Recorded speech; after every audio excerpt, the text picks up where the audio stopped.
పోషించే పాత్ర పేరు స్వామి వివేకానంద. భావి పౌరులారా తెలుసుకోండి, ముందు మిమ్మల్ని గురించి మీరు. మీ అందరిలోనూ నిగూఢ శక్తులున్నాయి. అవి మీకు తెలుసా? తెలియదు. తెలుసుకునే ప్రయత్నం చేయండి. మీరు విద్యార్థికులమని భావించుచున్నారు. మంచిదే.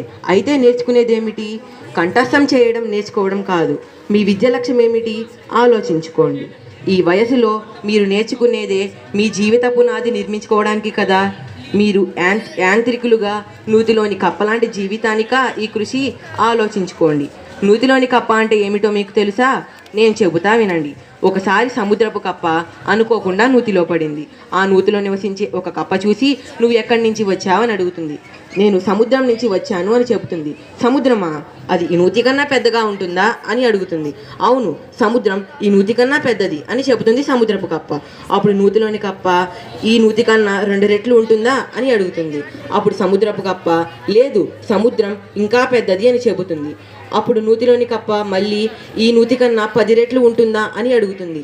లేదు, సముద్రం ఇంకా అంటే ఇంకా పెద్దది అని చెబుతుంది. ఇక్కడ నూతిలోని కప్ప ఎంతసేపు సముద్రాన్ని నూతితోనే పోలుస్తుంది. దాని ఆలోచన అంతవరకే ఆగిపోతుంది. అంతకు మించి ఆలోచించలేకపోతుంది. మీరు కూడా నూతిలోని కప్పలా మారవద్దు అంటున్నా. సమాజంలో నలుగురితో కలిసి పనిచేయడం నుంచే కొత్త ఆలోచన శక్తులు వస్తాయి. భవిష్యత్తు గురించి ఆలోచించడం నేర్చుకోండి. మీ మనోవాక్కు మీ శక్తి. నేను అదముణ్ణి, నాకు రాదు అనే భావన రానియకండి. కించపరుచుకోకండి. అదే శ్రద్ధ.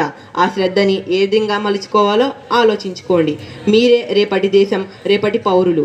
మీ శరీరాన్ని బలిష్టంగా దృఢంగా ఉంచుకొని మీ మనసును నియంత్రించుకుంటే మీరు సాధించలేనిదంటూ ఏదీ లేదు.